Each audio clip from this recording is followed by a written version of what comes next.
Bonjour, je suis heureux de vous retrouver dans cette deuxième journée où nous parlons des pères et plus particulièrement des pères spirituels. Alors dans beaucoup d'églises, le père spirituel c'est vraiment quelque chose de très culturel parfois au niveau de la culture d'église. D'autres églises n'ont pas du tout l'habitude de parler des pères spirituels. Et avant demain de répondre à la question « Est-ce biblique d'avoir un père spirituel ?» Vous allez voir, ça va être très intéressant. Je veux aujourd'hui répondre à cette question. Est-ce qu'on trouve dans la Bible, qui est notre fondement, notre fondation, est-ce qu'on trouve dans la parole de Dieu la mention de père spirituel? Alors hier, on a donné quelques notions du père, puisqu'avant de parler de père spirituel, il était important de revenir également à cette notion de père. On a vu la naissance du père, la première mention du père. Eh bien, c'est pour nous dire que nous allons devoir quitter notre père et notre mère pour s'attacher à notre femme. Donc, on voit tout de suite la différence entre le père naturel et le père spirituel, et également cette notion que le père, bien sûr, est notre père, mais à un moment, on va devoir le quitter pour s'attacher à sa femme et peut-être aussi devenir un père ou alors une mère à ce moment-là. On va voir également dans le Nouveau Testament, dans les évangiles, une des premières mentions du père, c'est lorsque ces deux disciples vont quitter leur père pour suivre le Seigneur Jésus. Il est très important, mes frères et sœurs, de pouvoir avant tout suivre le Père céleste avant de suivre n'importe quel autre Père et même notre Père terrestre. Important d'obéir et de respecter avant toute chose, et ça c'est l'ordre divin, notre Père céleste en priorité. Alors, première question, est-ce qu'on trouve la mention de Père spirituel dans l'Ancien Testament, donc la première partie de la Bible? On a vu, lorsque l'Ancien Testament utilise l'expression du Père, c'est Ab, Abbé. On a fait un peu voilà, j'ai dit que c'est un peu comme l'ABC, on parle parfois de l'ABC, de de la foi, et c'est pas étonnant que le Père soit ce mot-là, Abbé. Donc, pour parler d'un homme, il s'agissait en majorité d'un père, donc d'un grand-père ou d'un ascendant direct. On parle par exemple d'Abraham, d'Isaac et de Jacob comme étant les pères d'Israël, donc physique, terrestre. Il existe toutefois quelques exceptions dont on va parler. Alors dans l'Ancien Testament, quand on parle du mot père ou quand il est, on peut le décrire ainsi, soit c'est le père d'un individu ou alors le Dieu, donc Dieu en tant que père de son peuple, la tête d'une maisonnée ou d'un groupe, d'une famille ou d'un clan. On peut aussi le traduire comme un ancêtre, donc un grand-père, un peuple, etc. Un grand-père de personnes ou de tout un peuple. On peut aussi parler d'auteur, de patron d'une classe, ou on peut utiliser le mot père comme un terme de respect et d'honneur dans l'Ancien Testament, ou comme un souverain, comme un chef, comme un gouvernant. Donc voilà un peu pour décrire comment on peut traduire le mot père dans l'Ancien Testament. Maintenant, on dit de Moïse qu'il est le plus grand leader spirituel de l'Ancien Testament. Moïse est, c'est clair et pour moi c'est le cas, le plus grand leader qu'on ait vu dans l'Ancien Testament. Or, personne dans l'Ancien Testament ne va appeler Moïse son père, ni moins encore son père spirituel. Dieu a changé le nom d'Abraham en Abraham, on a vu hier, parce qu'il allait devenir le père d'une multitude de nations. Il est le père et un modèle de foi pour nous tous, mais j'ai dit hier qu'il n'est pas notre père spirituel. Il est un père, il est le père de la foi, et bien que nous n'ayons pas vu son visage, Abraham n'est pas notre père spirituel, mais un modèle de foi. En fait, on ne trouve pas de mention de père spirituel dans l'Ancien Testament. Alors, est-ce qu'il est biblique d'avoir un père spirituel? On va répondre à cette question. On trouve toutefois le mot père dans l'Ancien Testament employé comme un terme de respect et d'honneur, et également d'un chef. Les rares exceptions, je vais en parler, mais notez et rappelez-vous que dans l'Ancien Testament, on ne trouve pas la mention de père spirituel. Bien que Moïse soit l'un des plus grands leaders de l'Ancien Testament, Abraham également, ce ne sont pas des pères spirituels, ils ont été le père d'enfants naturels et de leurs descendants, mais pas de père spirituel. Il y a quelques exceptions. La première qu'on utilise parfois souvent, vous vous rappelez quand Élie va venir auprès d'Élisée, il va jeter son manteau sur lui et la première chose que Élisée va dire, il dit « Je vais aller embrasser mon père et ma mère et prendre congé d'eux, puis je te suivrai ».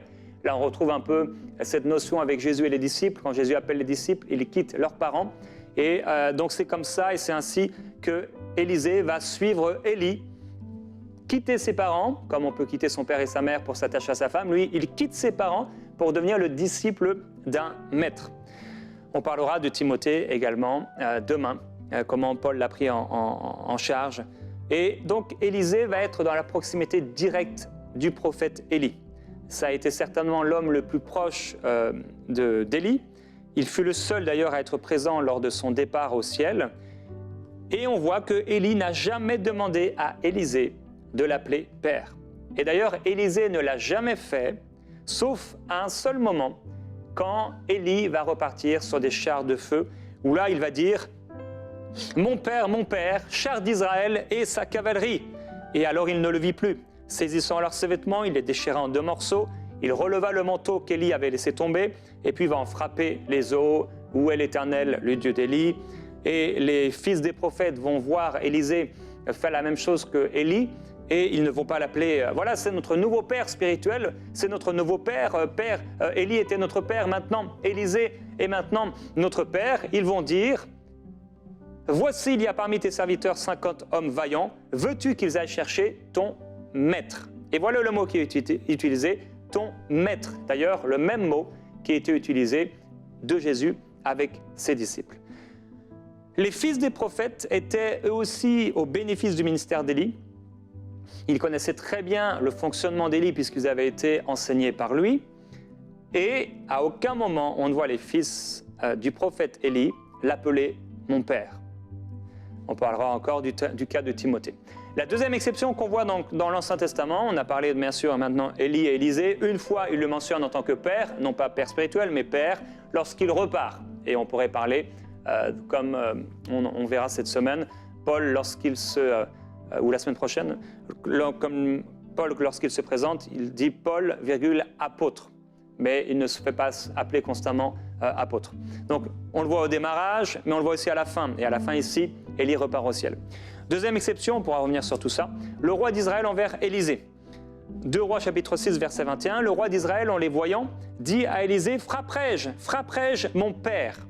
Donc on voit que le roi d'Israël parle à Élisée maintenant, et il va l'appeler une fois père, non pas un père spirituel, mais ici c'est un terme de respect. Donc c'est le même mot, mais utilisé d'une autre façon, en termes de respect.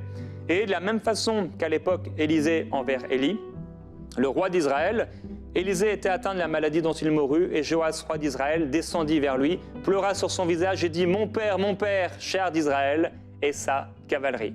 Donc à nouveau, il utilise la même expression lorsque Élisée, cette fois-ci, meurt.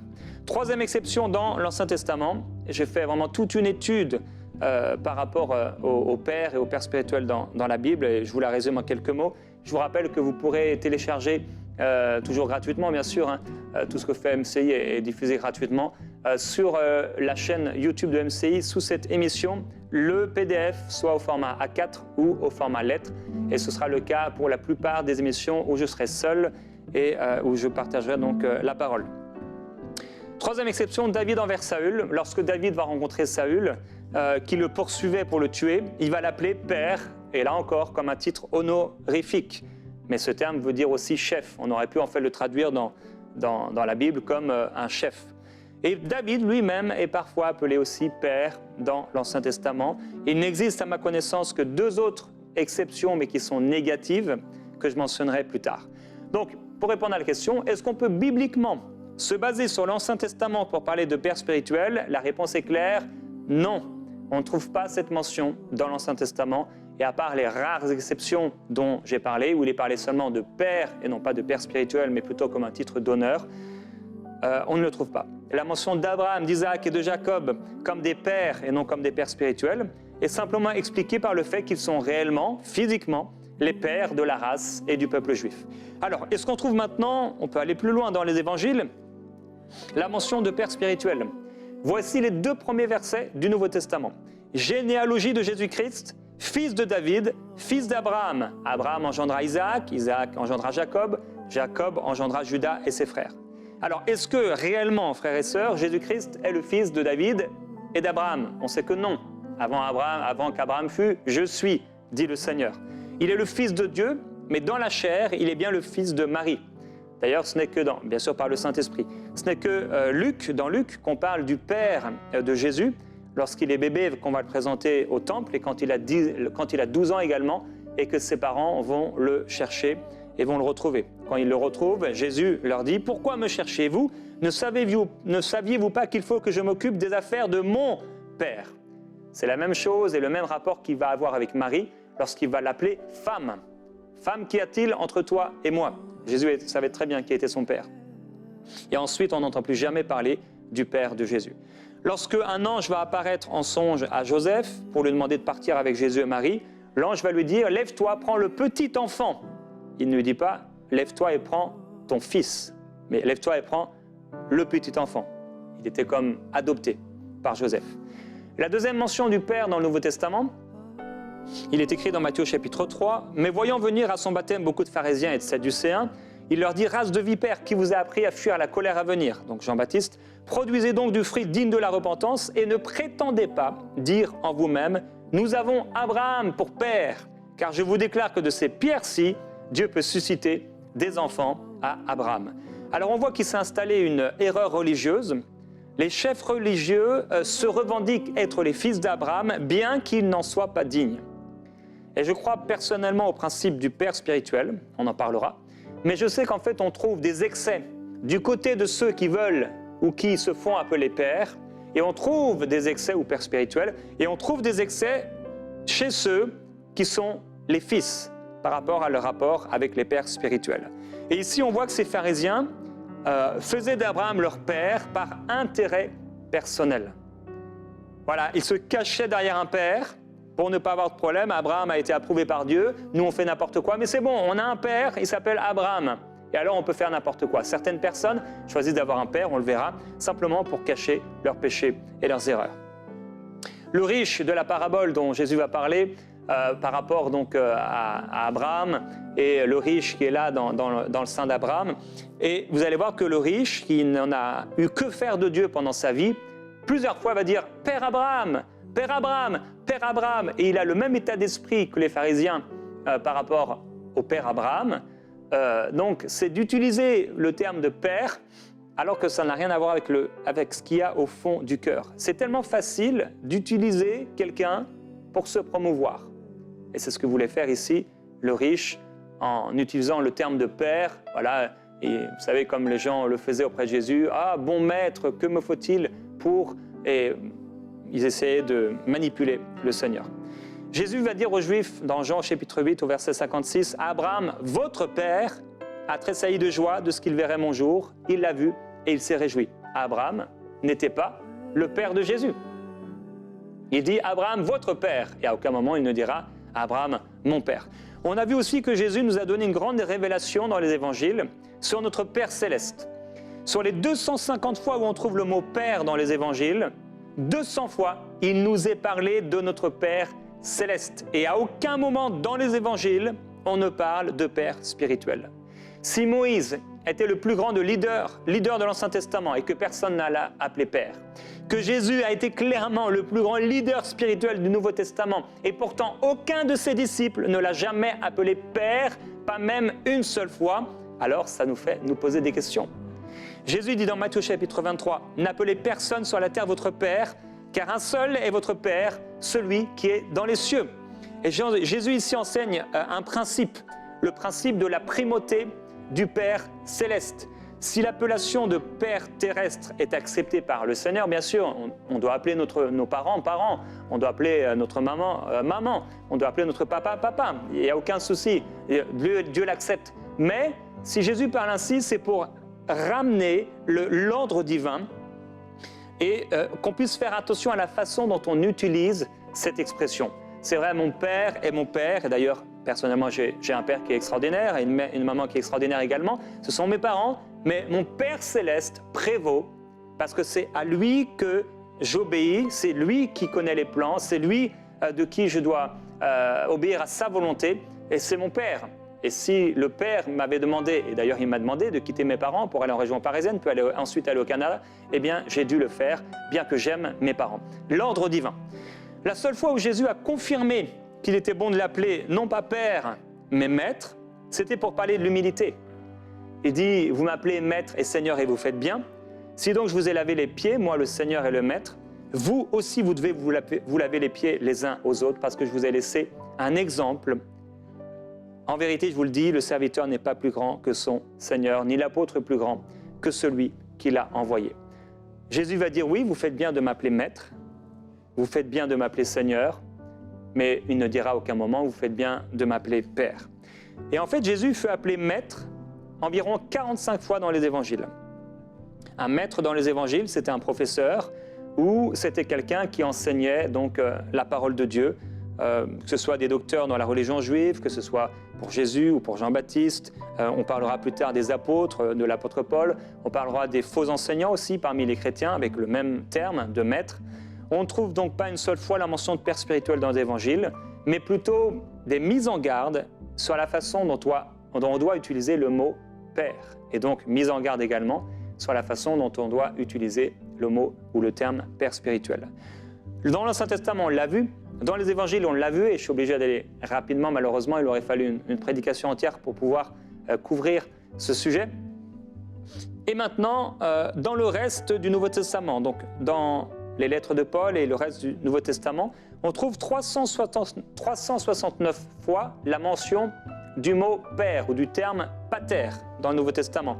Donc le vrai père, hein, le géniteur, l'ancêtre mâle, on en parle aussi de façon métaphorique, celui qui se tient à la place d'un père, ou encore un titre d'honneur, ou encore notre Père Dieu. Abraham, Isaac et Jacob sont reconnus comme des pères par les apôtres et tout le peuple juif. Les apôtres ont plusieurs fois utilisé le terme père pour s'adresser à des responsables et anciens parmi les juifs, d'une façon culturelle. À part deux exceptions dans le Nouveau Testament, où Paul va parler aux Corinthiens et à Timothée, on verra ces textes demain, on ne trouve pas cette notion de paternité dans le Nouveau Testament. Et même dans ces cas, elle est limitée, comme on le verra demain, alors qu'on va répondre à la question, alors avoir un père spirituel, est-ce que c'est biblique? Je vais résumer un peu ce que j'ai partagé avec vous avant qu'on puisse prier. On se pose la question, est-ce qu'on trouve la mention de père spirituel dans l'Ancien Testament? On voit que, bien que Moïse, Abraham aient été les plus grands leaders de l'Ancien Testament, à aucun moment on ne les a appelés pères spirituels. Il est parlé d'Abraham comme le père de la foi ou comme le père, en effet, d'une multitude de nations. C'est un père dans le sens d'un modèle, mais Abraham n'est pas notre père spirituel. D'ailleurs, Jésus, qui est de cette descendance, on en a parlé tout à l'heure, vous pourrez lire Matthieu, ne se dit pas être le fils ou le fils spirituel d'Abraham. Il dit « votre père Abraham, vous qui vous cachez derrière Abraham, eh bien vous devriez avoir ses œuvres. » J'ai dit que certaines personnes ont un père spirituel pour se cacher derrière la façon dont lui vit. On en reparlera demain, on va bien préciser ce sujet. Je parlais des quelques exceptions qu'on peut trouver dans l'Ancien Testament de personnes qui ont été appelées pères, et ce sont des exceptions. Élisée a appelé une fois Élie son père au moment de sa mort. Et en tout cas, pas de sa mort, pardon, au moment où il a été enlevé au ciel. Le roi d'Israël, lui, par contre, au moment de la mort d'Élisée. Ce sont les seules exceptions. On a vu David appeler Saül, personne n'aurait voulu peut-être avoir un père comme Saül au moment où il était en train de vouloir tuer David, mais il va l'appeler père comme un titre honorifique, donc de respect. Maintenant, donc, on a vu que dans l'Ancien Testament, on ne peut pas se baser sur l'Ancien Testament pour appeler quelqu'un notre père spirituel. Dans les évangiles, c'est la même chose. Le plus grand leader que la terre ait connu est Jésus, et les disciples ne l'ont jamais appelé père. Maintenant, Jésus nous met en garde par rapport à la façon dont on utilise le terme père. Il dit n'appelez personne père sur la terre. Ce n'est pas qu'on ne doit pas appeler nos parents père, ou même qu'on n'ait pas de père spirituel. On précisera cela demain. On peut avoir quelqu'un qu'on respecte comme un père spirituel ou qu'on reconnaît comme un père spirituel, bien qu'on ait vu que, bibliquement, il n'y ait pas cette expression du père spirituel. Mais de la même façon, on le verra, il n'y a pas le terme Trinité, et pourtant nous croyons en la Trinité, donc on précisera bien ces choses demain, mais il est important de pouvoir faire l'équilibre. Et ce que le Seigneur a a voulu faire à travers cette série, c'est rétablir un ordre divin. On a vu que ce soit dans l'Ancien, que ce soit dans les Évangiles, ou que ce soit dans le Nouveau Testament d'une manière générale, on ne trouve pas la mention de père spirituel. Et on verra demain que la notion de père qui se rapproche le plus d'un père spirituel, on le voit dans le livre des Corinthiens et le rapport de Timothée à l'apôtre Paul. Vous allez voir, on verra ça demain, c'est très intéressant. Ce que le Saint-Esprit a voulu partager aujourd'hui et au cours de cette série, c'est ramener l'ordre divin. Je veux le dire et être clair, il y a des excès terribles de la part de certaines personnes qui veulent se faire appeler père spirituel. Il y a aussi des excès, et il est important d'en parler, de ceux qui se disent être le fils, donc qui regardent les autres comme étant des pères spirituels. Ah, lui, c'est mon père spirituel. On va voir si oui, c'est votre père spirituel demain. Et on verra comment vous pouvez avoir des bons rapports, que ce soit fils envers père et père envers fils. Aujourd'hui, le Seigneur veut ramener l'équilibre. Le but n'est pas de vous éloigner de quelqu'un que le Seigneur vous aurait appelé vraiment à être un fils. Si Dieu est l'auteur d'une relation spirituelle, alors il est important de protéger cette relation. Par contre, si vous appelez quelqu'un père, alors qu'à aucun moment le Seigneur ne vous a appelé à l'appeler père, et que quelque part ce père prend la place de Dieu dans votre vie, là, il y a un problème. Il peut être un maître, ou ce qu'on peut appeler aujourd'hui un docteur, un enseignant, un pasteur, un prophète, un apôtre, mais en aucun cas, il ne devrait remplacer le Seigneur, le Dieu que vous servez, qui est votre Père. Il doit avoir un ordre divin. Et Père, je te remercie parce que oui, tu es notre Père céleste. Et premièrement, Seigneur, je veux prier par rapport à ceux qui ont des difficultés avec leur Père terrestre. Hier, on a prié par rapport à ça.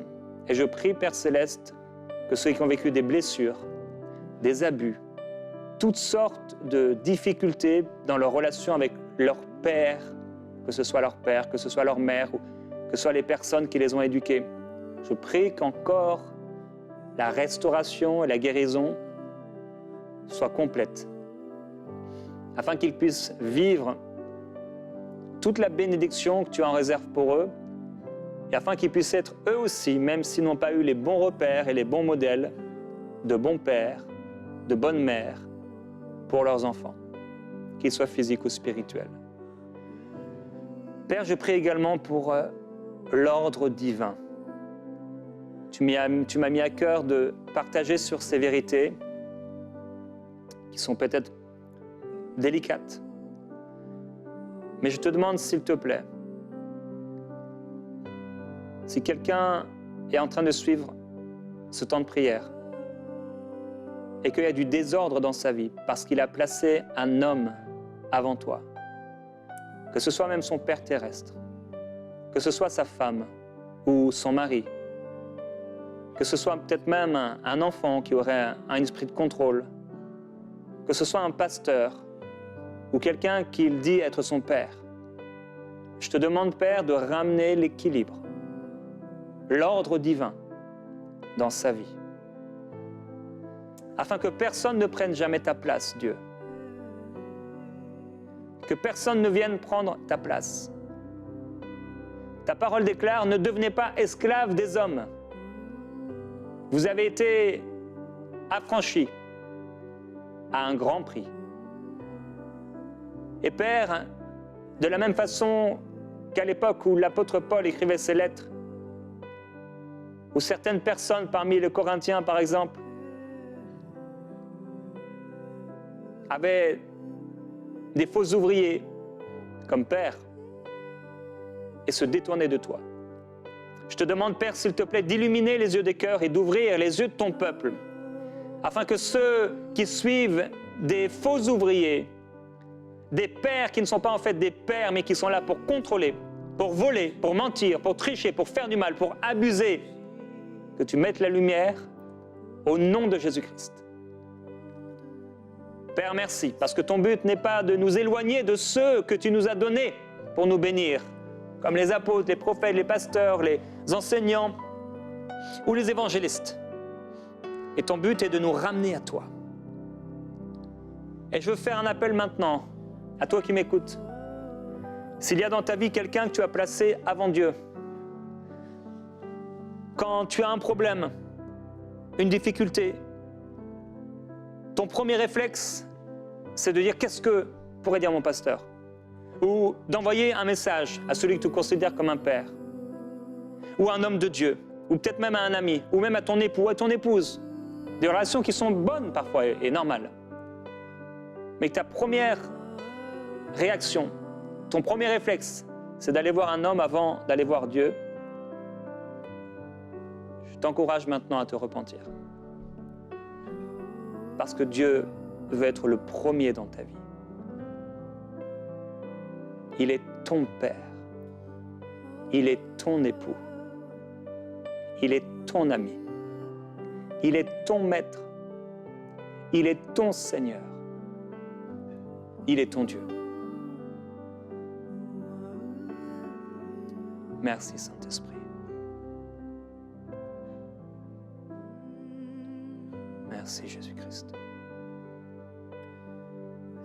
Je prie, Père, qu'il y ait vraiment une purification dans la culture de l'Église.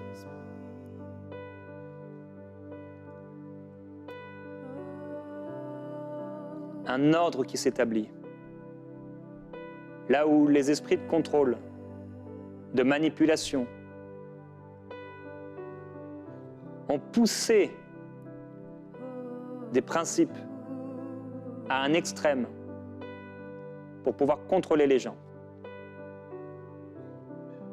Je te demande, s'il te plaît, précieux Père, d'apporter la purification et d'établir la vérité. Je te remercie, mon Dieu. Précieux Jésus-Christ. Je prie, Père Céleste, que cet enseignement soit bien saisi, soit bien compris, et non pas tordu comme le faisait déjà à l'époque de l'apôtre Paul, ceux qui le lisaient ou l'entendaient. Je prie que l'Église puisse entendre ce que l'Esprit dit, afin qu'on puisse avoir tous les uns avec les autres, et avec aussi ceux que tu as établis dans nos vies, pour nous inspirer, que l'ordre divin puisse s'établir d'une bonne façon, pour qu'on puisse tous bénéficier des grâces que tu as en partage pour nous.